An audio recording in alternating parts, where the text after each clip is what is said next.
Bulletin లో breaking news. కాలుష్య నగరాల జాబితాలోకి బెజవాడ కూడా చేరుతోంది. విజయవాడ, అమరావతిలో 149గా గాలి నాణ్యత నమోదైంది. పెరుగుతున్న గాలి, నీరు, వాయు కాలుష్యంతో ప్రజలు ఇబ్బంది పడుతున్నారు.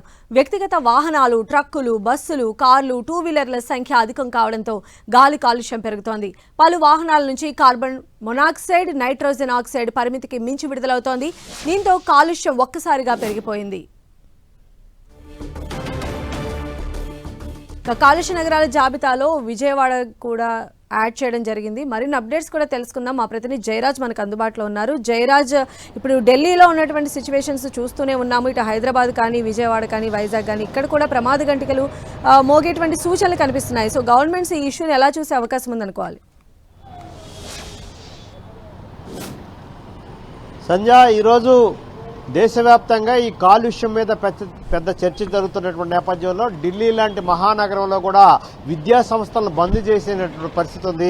అదేవిధంగా ఆంధ్రప్రదేశ్ విషయానికి వస్తే విశాఖపట్నంలో కూడా నిన్న జరిగినటువంటి అసెంబ్లీ సమావేశాల్లో పవన్ కళ్యాణ్ ఉప ముఖ్యమంత్రి కూడా విశాఖపట్నంలో ఉన్నటువంటి కాలుష్యాన్ని కూడా నివారించడానికి ప్రత్యేక కార్యాచరణ రూపొందిస్తామని ప్రకటించినటువంటి నేపథ్యంలో విజయవాడ నగరపాలక సంస్థలో కూడా ఇదే రకమైనటువంటి పరిస్థితులు ఉన్నాయి. గత కొంతకాలంగా చాలా మంది ఈ రకమైనటువంటి పొల్యూషన్ బారిన పడి అనారోగ్య పరిస్థితులు ఎక్కువ అవుతున్నటువంటి నేపథ్యం ఉంది. ఇక్కడ ఉన్నటువంటి దాదాపు 15 లక్షల మందికి చేరినటువంటి నగర జనాభాకి తగిన విధంగా ఇక్కడ ఏ విధమైనటువంటి కాలుష్య నియంత్రణ చర్యలు చేపట్టినటువంటి దాఖలాలు అయితే ఇప్పటి వరకు లేవు.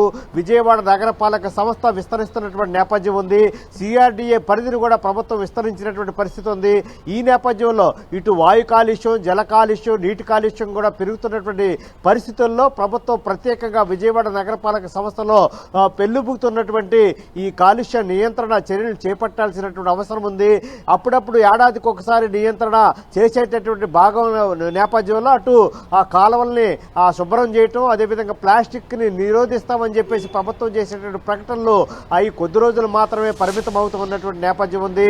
జల కాలుష్యం, వాయు కాలుష్యం నియంత్రించకపోతే రాబోయే రోజుల్లో పూర్తి స్థాయిలో ఈ రకరకాల వ్యాధులు బారిన పడే అవకాశం ఉందనేటటువంటి అంశం ఇప్పటికే వెలుగులోకి వచ్చిన నేపథ్యంలో ప్రభుత్వం తప్పకుండా విజయవాడ నగరపాలక సంస్థలో ఈ కాలుష్య నియంత్రణ చర్యలు చేపట్టాల్సినటువంటి అవసరం ఉందని చెప్పొచ్చు సంధ్య. Okay, right Jayaraj.